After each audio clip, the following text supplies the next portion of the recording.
torque speed equations. Before analyzing various characteristics of the motors, let us revise the torque and speed equations applied to various types of motors. We know that T is proportional to phi into Ia because TA is equal to 0.159 pi Ia Pz by A Newton meter. P, Z, A, all three are constants. 0.159 is constant. Therefore, TA is proportional to phi A into Ia. If the flux produced by the field winding is proportional to the current, because it is a proportional to the field current flux produced. Therefore, for various types of the motors, the current through the field winding is different. So, if you take the shunt motor, T is proportional to Ia because ISH is constant as long as the supply voltage is constant. Hence, the flux is also constant. Because the flux is constant, T is proportional to Ia. If you take the DC series motor, Ia is equal to ISG. The flux is produced due to ISG, which is equal to Ia. Therefore, T is equal to phi into Ia, where in place of phi, if you substitute Ia, T is proportional to Ia square for series motors. We know already EB is equal to phi ZNB by 60A, where EB is proportional to phi into N. From this, you can write the relation for the speed. Speed is equal to EB by phi, where EB is equal to V minus IRA. Therefore, N is proportional to V minus IRA by phi. That means as the flux increases, speed decreases. As the flux decreases, speed increases. The same way, as the load increases, Ia increases. As Ia increases, IRA increases. Therefore, speed decreases.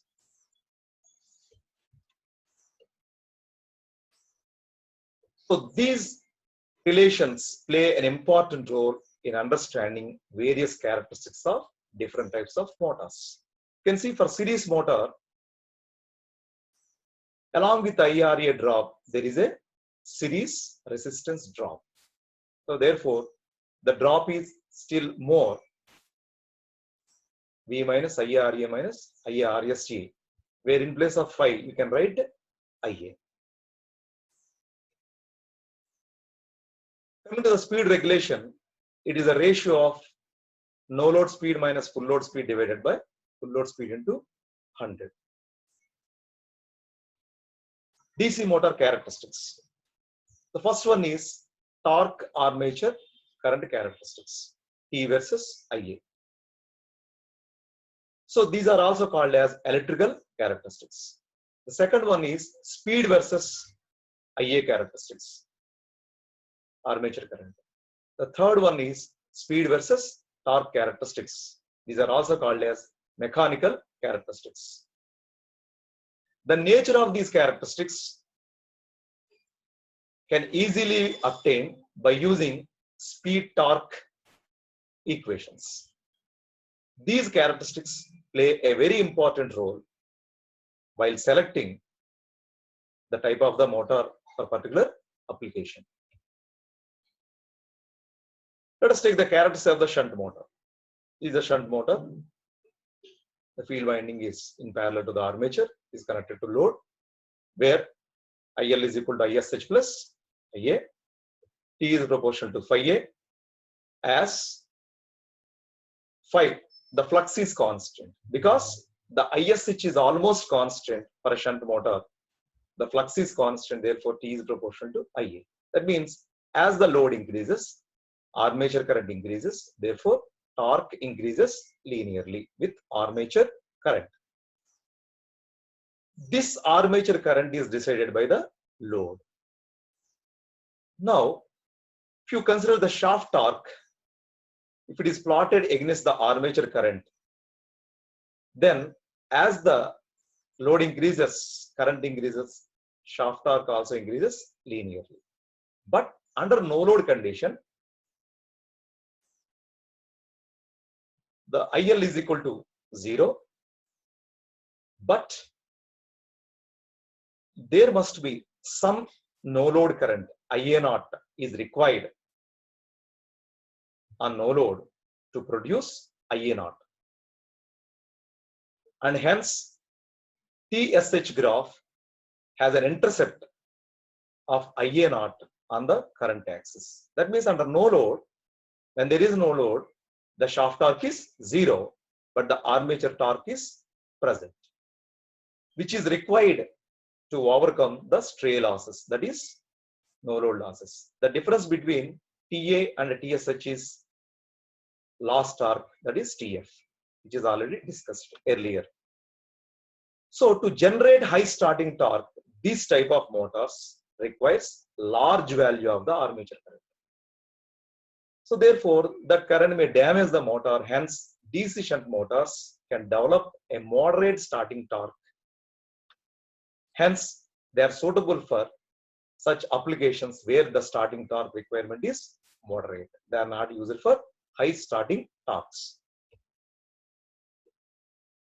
Coming to speed armature current characteristics.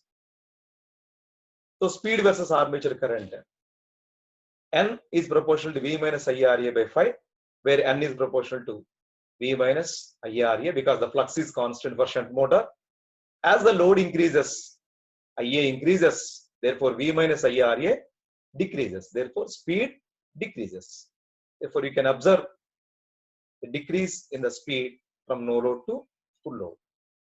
But here, if you observe, the RA is very small, therefore IRA drop is less from no load to full load. Therefore, it is very small, then this drop can be neglected. Therefore, N is proportional to 5. That means because N is proportional to 5, because N is proportional to V, because V is constant, the speed is also has no significant effect. That means the change in speed has no significant effect from no load to full load. So the characteristics is slightly dropping as shown in the figure. Therefore, for all practical purposes, these types of motors are considered to be constant. They are also called as constant speed motors. Coming to speed torque characteristics. Already have seen torque versus current characteristics and speed versus current characteristics. From these two, we can observe speed versus torque characteristics. As the load increases, torque increases. Therefore, there is a drop in the speed. So the speed is almost remains constant, though the torque changes from no load to full load conditions. So coming to the characteristics of DC series motor. So we know in case of series motors, the series field winding is carrying entire armature current. IA is equal to ISC. So the flux produced is proportional to armature current. Phi is proportional to IA. Therefore, TA is proportional to IA square. In case of series motor, the torque is proportional to square of the armature current. So if you observe the torque versus current characteristics, initially, when the load increases, the current increases. Therefore, T is proportional to IA square. Therefore, these characteristics is following the square law. That means square of the armature current. After certain current value, that means as the load increases, the current increases. Then that means IA is equal to ISC. The property of the electromagnet has an effect of saturation. That means as IA increases, that is ISC increases, flux gets saturated. When the saturation occurs, the flux becomes constant. Then at that point, TA is proportional to IA because flux is constant. Then we can observe the characteristics T proportional to IA, which is a straight line. So that TSH characteristics is similar to TA. The difference between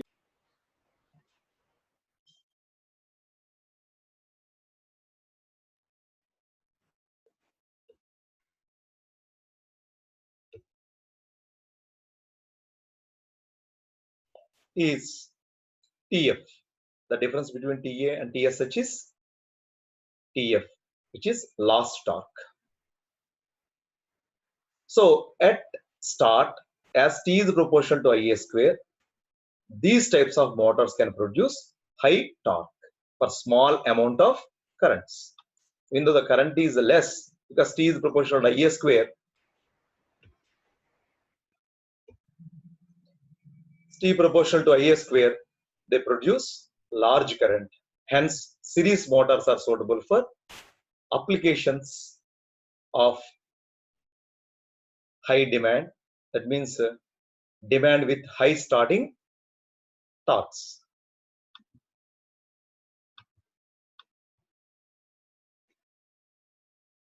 Coming to the speed torque characteristics. So before speed torque characteristics, we'll discuss about speed armature current characteristics. The speed is proportional to EB by phi. You know EB is equal to V minus IRA minus IA into RSG. Because phi is proportional to IA in the series motor, we can write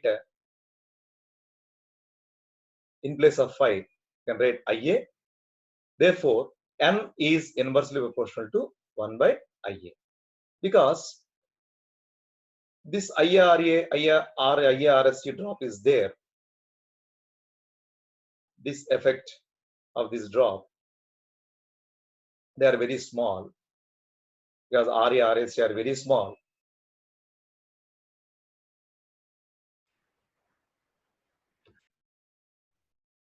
RA, RSG are so small, the effect of change in current IA on speed overrides the effect of change in V minus IRA, IRSG on the speed. Hence, the speed equation EB is equal to V and can be assumed constant. So, in the speed equation, N is proportional to 1 by IA.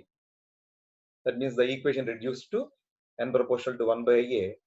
So, the speed of the armature current characteristics is a rectangular hyperbola like this. That means as the load increases, armature current increases, speed decreases. Coming to speed torque characteristics, here T is proportional to Ia square, N is proportional to 1 by Ia. From this we can write N is proportional to 1 by root T. Thus, as the torque increases, that means as the load increases, torque increases, the speed decreases. On no load, the torque is less, hence the speed is increasing very high to dangerously very high value. Thus, the nature of the speed torque characteristics is similar to the nature of speed armature current characteristics. Therefore, the speed torque characteristics of a DC series motor, if you observe, under no load condition, the speed is dangerously very high value.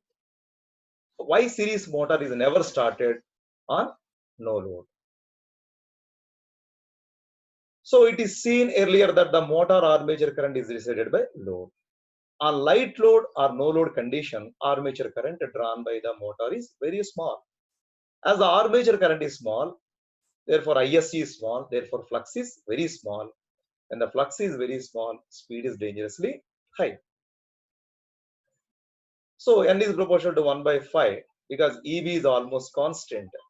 Under light load or low load conditions, the flux is small, the motor tries to run at very high speed as discussed, which may damage the motor mechanically. So that we can see from the speed armature current characteristics as well as speed torque characteristics. That is why a series motor should never run or should never be started on light loads or no load conditions. For this reason, it is not selected for belt drives as braking or slipping of the belt causes to throw the entire load off.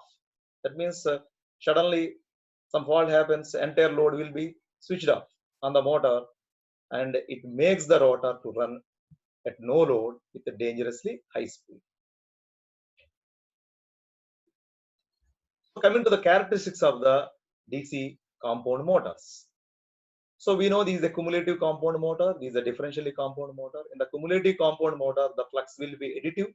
In the differentially compound motor, the net flux is difference between phi SH and phi SG. In the cumulative compound motor, it is capable of developing large amount of torque at low speeds, just like series motor. However, it is not having disadvantage of series motor, even at light load or no load conditions.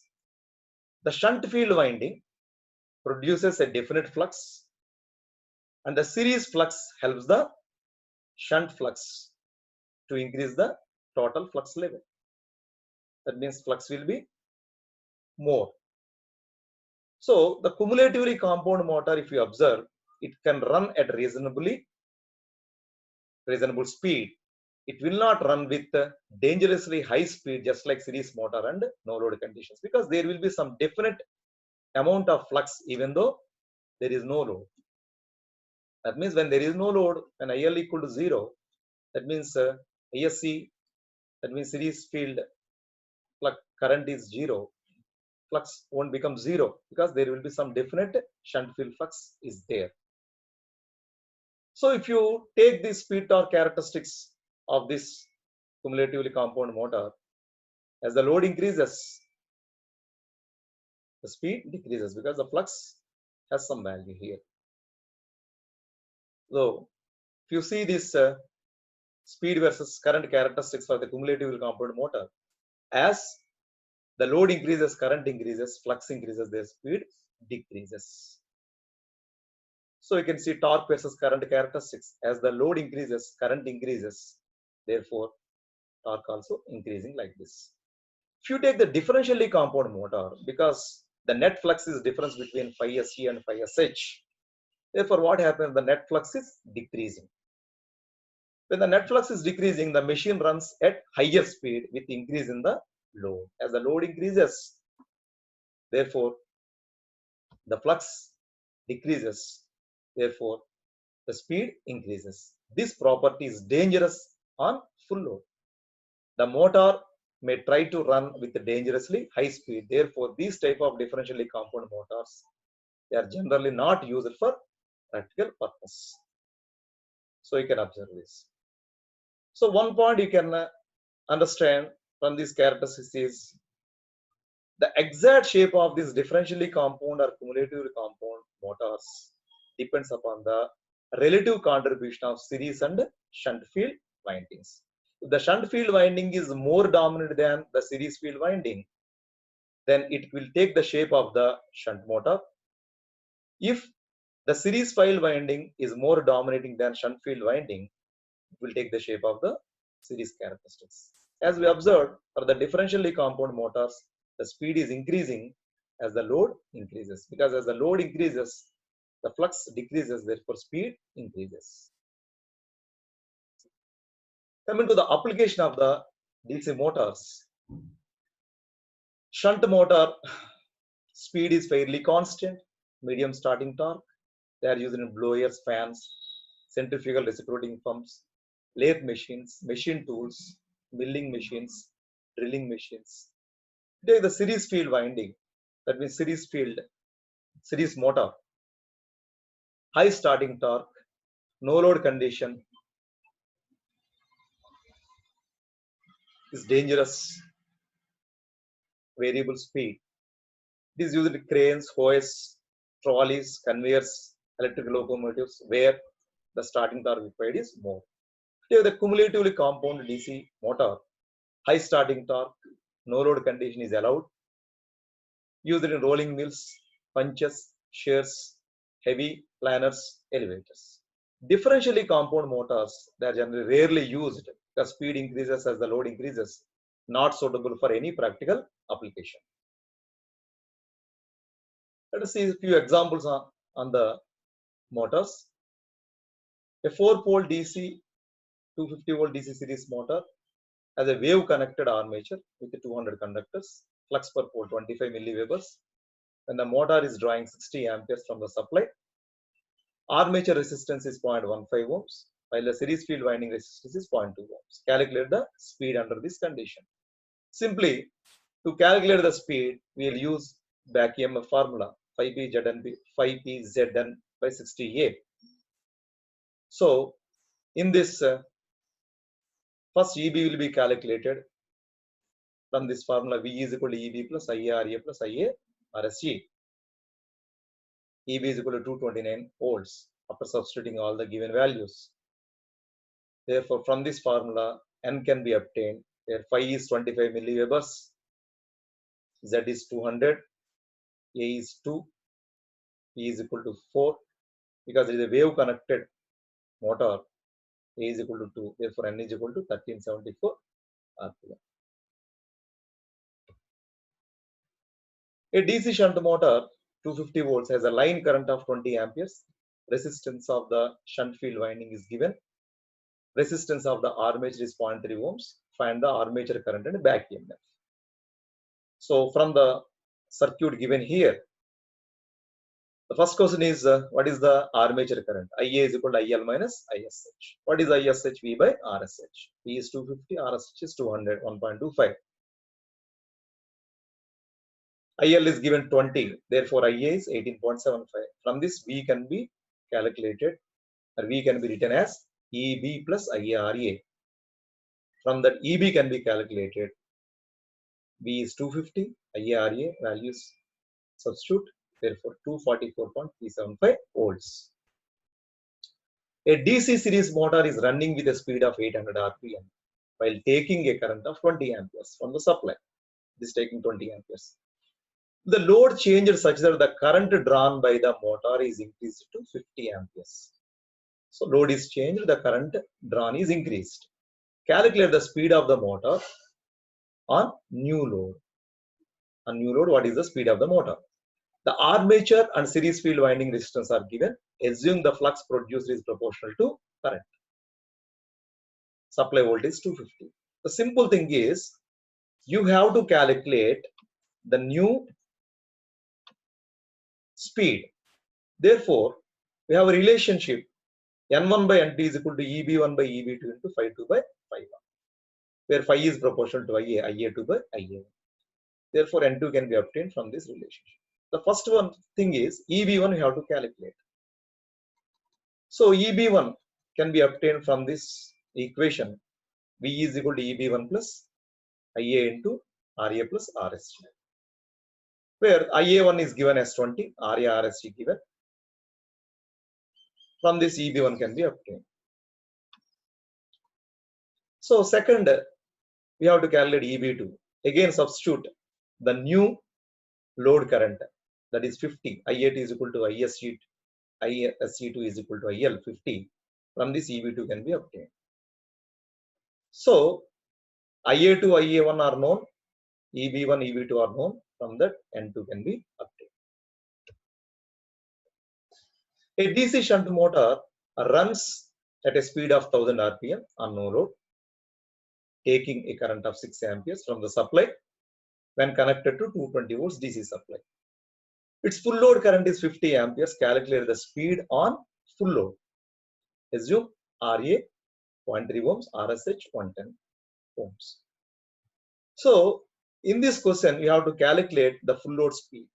Therefore, no load speed by full load speed is equal to EB naught, the back EMF at no load divided by back EMF at full load. So no load speed is given. You need to calculate EB at full load and EB at no load. So for that case, you can use the formula EB naught is equal to V minus IA naught into RA, where IA naught can be obtained from this formula. IL naught is equal to IA naught plus ISH. IA naught is equal to IL naught minus ISH, where this is given under no load. What is the current taking? From that, IA naught can be obtained. So from this, you can calculate EB naught is equal to 218.8 volts. When on full load, first you calculate ISH, V by RSH, which is same as under no load condition, constant. Therefore, IL is equal to IA at full load plus ISH. From this, IA at full load can be obtained, 48 amperes. Therefrom, EB at full load can be calculated as 205.6 volts. After substituting these values here, the full load speed can be obtained. Thank you. So you practice the problems which are given in the material on DC motors.